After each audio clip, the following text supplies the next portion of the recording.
Ooh, that looks tasty. Welcome folks, Jay the Hungry Gamer is back with another game review, and today we're talking about Azul Duel, published by Next Move Games, designed by Michael Kiesling, and distributed by Asmodee, who sent me this copy for review.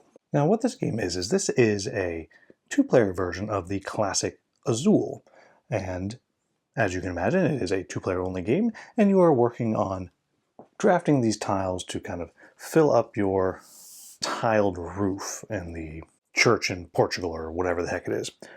And you're going to play through 5 rounds. At the end of 5 rounds, whoever has the most points will win the game. And as I mentioned, you're going to be doing that through tile drafting and tile placement. Now, if you are not interested in how this game is played and want to jump to my final thoughts, then you will go to the timestamp on the screen right now. For those of us still here, let's talk about how this game is played. First off, you'll see there's 2 boards facing each other like so. I'm going to go ahead and just remove the yellow one so we can zoom in a little bit here. All right, now we can pretty much see everything here. So what's going to happen is, on your turn, you will either draft a set of tiles from one of the factories out here. You'll use one of these chips here to collect one of these dome plates, which you'll take and then place wherever you would like onto your board. You can also draw from the top of the pile, and you can even spend your points to draw more and then pick the one that you would like to keep. And I'll talk a little bit more about those in just a moment. However, the core of the game is going to come with your drafting. So what you will do is you will select one color from one of the different factories and take them. So we'll just say I choose to take the browns from this one right here. I'll put those there for just a moment, because after you draft, then what you're going to do is you're going to take all the remaining ones here in kind of the sun area and stack them in whatever order you would like and place them on top of that other chip. We'll come to those in a moment. Then you take all the ones that you did draft and you place them somewhere on your board here. Now if I were to try to place them here at the top, one of my tiles would go over here to my broken tile track, which would be worth negative points at the end of the round.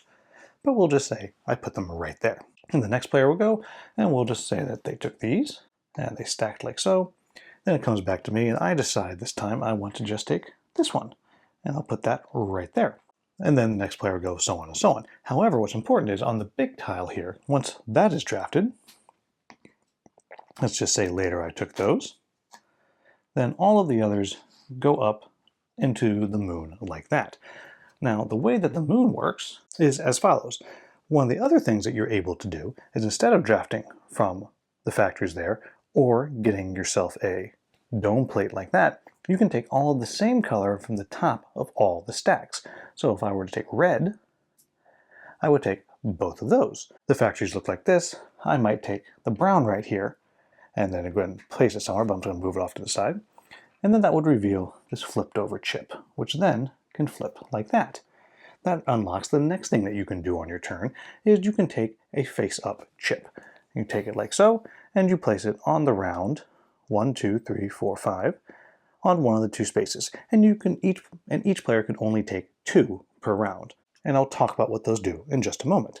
Then we have over here, you'll see that the ones over here, you have your choice of whichever one that you want. So if I were to take this one here, again, I'd put it wherever I want. And since I was the first one to take one from there, I would also get the first player marker, which will let me go first next turn, but it comes with a penalty, and I'll talk about that in just a moment.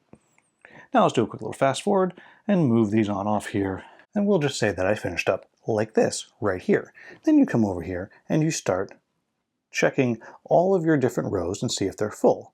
So this one here is completely full, so then I would take this and I would move it over and place it on a dome plate that matches the color and pattern. If I did not have that, say I was like this, there's nowhere, then it would go over here into my broken tiles. But as I set this up, I did have this right here, so I could place that right there. Then you gain 1 point for the tile being placed, and then another point for each one adjacent, either horizontally or vertically. So in that case, just the 1. Then I go down. This one's also full, so I can move that over. This is a joker space, so I can put anything I want. So I get 1 point for that, and 1 point for the one next to it. And you'll notice this one stays right here for now. Then I come down to this row, and it's full, so I take this, I'll move it all the way over and place it right there, again for 1 point. Though I'll point out, had it been right here, I would actually get 1, 2, 3 points. So we'll just say that's what I did. Now here, This one is not full, so I would leave it alone and skip down, but I have my chips here. I can spend 2 chips that have halves of the same color, so there's half a red and the other half of the red, to fill in one there, which would allow me to pick this up and place it again for 1 point. Then I would take these and they would flip over like so. The other thing that I could do is if later on, if I have 3 that are not a matching color, I can spend 3 to fill in a spot. Then I come down here, it's not a full row, so nothing happens. At the end of the round, you'll notice I have the first player marker, so I would lose 2 points. Then after both players have scored, we would reset the board by placing these back out, and then we would simply refill. There's only 2 other things that I want to point out. One is each game you'll have 3 different in-game scoring conditions, though you do have the option to play with the 4th out there as well, and all of the tiles are double-sided.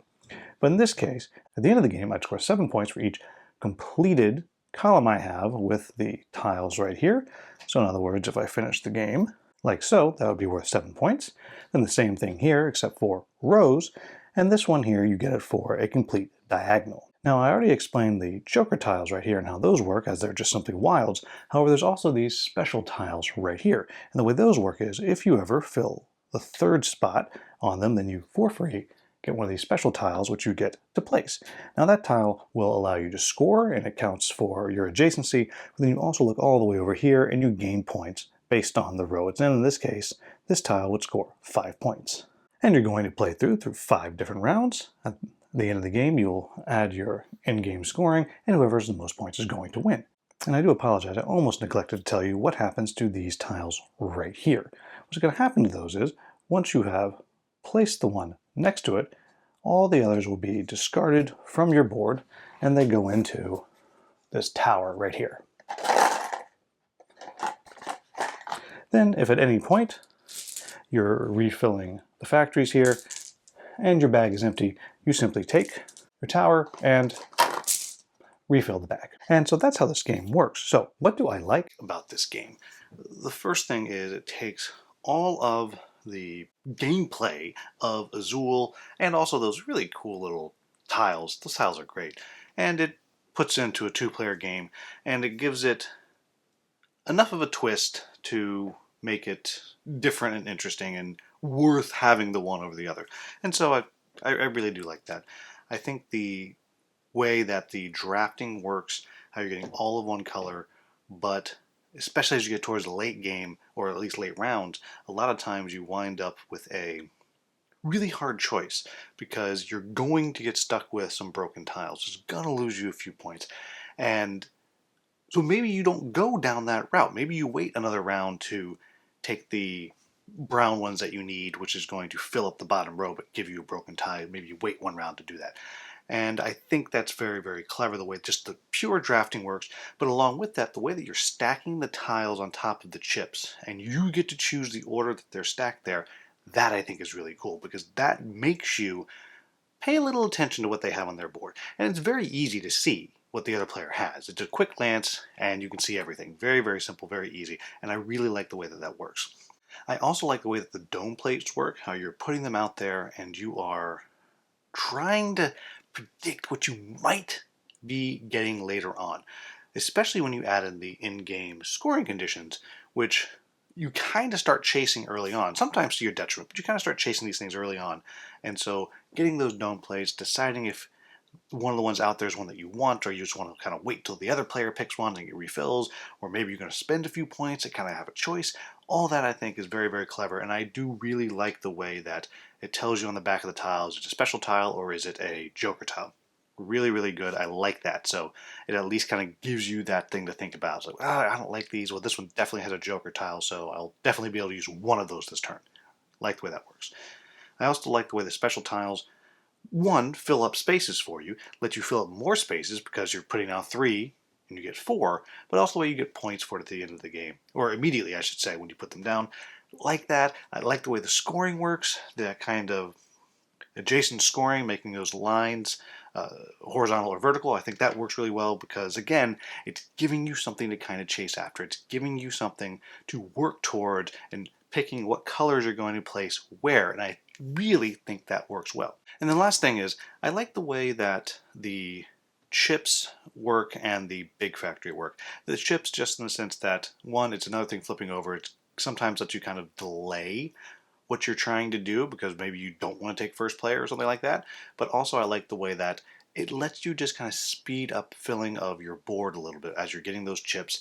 Because in theory, you might be getting one extra tile every round with your 2 chips that you're getting. And so I like the way that that works. I like it's very simple. It's not hard to figure out. And I also like that you can always spend 3 for 3 of anything to get 1. That works well too. And mentioning that large factory tile, I like how when you do that, they are just kind of all out there for people to pick, but with that choice of anything, you get the first player, and that the first player is worth negative points, but then of course you get to go first. So I like the way all that works, which brings me to my quibbles for the game. And the first one is, now this may just be me, but I found it is really, really hard to get rid of the first player marker when you have it. In all the games that we played, one time was a player able to get rid of it. And I don't know, maybe it maths out and it was just weird for us because we didn't play it that many times. It's a pretty simple game. So maybe it's just weird coincidence, but that's frustrating to me because when I was playing, it meant I wound up losing 10 points or 8 points, 4 turns. And in the first game that we actually played, that was the difference. I lost because of that. And I was desperately trying to get rid of it, and I couldn't. And yeah, and that's just a bummer. Again, it might just be some weirdness that happened when we played. The next thing I'll say is, even though the tiles, those Bakelite tiles, are so nice and they're so cool, because those are so cool, the player boards feel a little bit flimsy. It's just kind of folded paper, and it kind of has that little raise a little bit in the middle. Doesn't affect gameplay, but when you compare it to the really cool tiles that you have, they feel a little bit meh. And then the tower that you're dropping the tiles in, which is great, it makes it very easy to pour it right back into the bag. You have to dismantle it every single time you put it back in the box, and that's annoying because you actually have to fold this part that hooks in. You actually have to fold it inside the box and then collapse it because otherwise it doesn't fit in the box. And I don't know. It's annoying. It's just a weird production choice. Like, I don't know, make the thing a little bit smaller? Like, they could have done that. It would have been fine. So, I don't know. It's just a weird little choice there. And the last thing I'll say is, all of the in-game scoring conditions are not created equal. Now, everyone's dealing with them and fighting for them, but some of them just aren't nearly as fun. And some of them just feel like traps. Like, there's one where you're trying to get all 4 or all 5 colors in your completed row. And we spent all this time chasing it, got it like once or twice, and spent all this effort for 4 points. Meanwhile, if I'd just done a row, I would have gotten a whole bunch more points. And so I get it, everyone's dealing with them, but some of them to me are clearly more fun than others. And it's not so much because some are more challenging than others. For example, one of them is getting the corners done. And it's more 3 points, I think, for the top 2 corners and 8 points for the bottom 2 corners. And that makes sense because they're harder, easier to get. But that's way more interesting to me. Or the diagonals. Like, some of them just to me are way more interesting. That might just be a me thing, but something to consider. But there you have it, folks. That is Azul Duel. It's very pleasant. It's more than pleasant. This is a good duel game. We actually really enjoyed it. I'm not going to say that it is one of our favorite 2-player head-to-head games, but it is fun. And I do think that if you like that kind of drafting, you like the pattern kind of creation, and you like Azul. If you really like Azul, then you're really going to like this, I think. But there you have it, folks. That is Azul Duel. As always, if I made any mistakes in the rules overview, please let me know in the comments with the timestamp so I can get that in the Klingon subtitles. If you found this video useful, please like, subscribe, share, maybe become a channel member. As always, thank you so much for watching. Have a wonderful, wonderful day.